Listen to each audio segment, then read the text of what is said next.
गोविंदपुर जुआणिया समेत तिरंगा शोभायात्रा प्रधानमंत्री आह्वानक्रमे सारा देश में तिरंगा शोभायात्रा अनुष्ठित होता बेले केन्द्रापड़ा जिला आली ब्लॉक धोया अंचल गोविंदपुर सेतुठारू बीजेपी नेता कृष्णचंद्र पंडा नेतृत्व में शोभायात्रा आरंभ हो बारमाणिया राम मंदिर पड़िया शेष होता।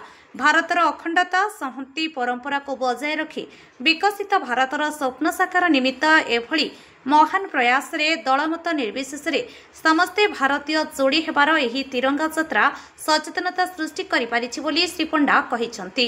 एही शोभायात्रा रे बहु संख्यार जनता मत प्रकाश करथिले। स्वाधीनतार 79 वर्ष बयस रे पहुंचीचे वर्तमान घर ठार प्रत्येक घर ठार आरंभ करी राष्ट्र पर्यंत समस्त मनरे स्वाधीनतार स्वाद चाखिवाई आम समस्ते एक मन एक प्राणर समस्ते आगे आसे। तेणु घरे घरे आज त्रिरंगा पताका उड़ुची समस्ते आनंद एवं गर्व रे ए त्रिरंगा पताका को सम्मान देइछंती।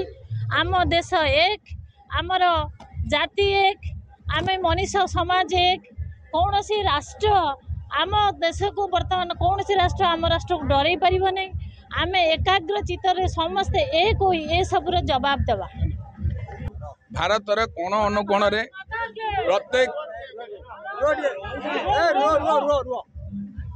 भारतर प्रत्येक कोण अनुकोण रे प्रत्येक पंचायत रे प्रत्येक मंडल रे प्रत्येक शहर रे ये तिरंगा यात्रा 10 तारिख रु 14 तारिख पर्यंत होउची। यह एक संदेश जाउची जे 79 वर्ष स्वाधीनता परे आमे विश्व रे एक शक्तिशाली राष्ट्र रूप परिणत होइचे।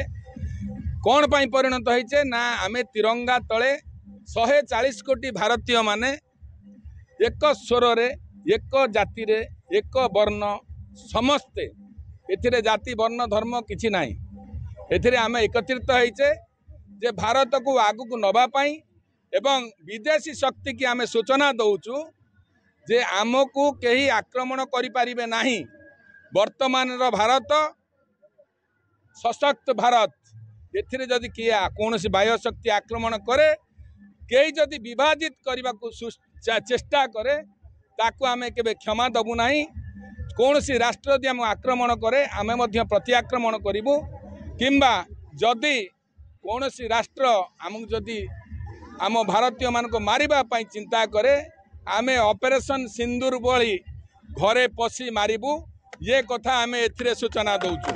बोलो भारत माता के, भारत माता के, भारत माता के। मानस पंडा रिपोर्ट अपराह्न लाइव।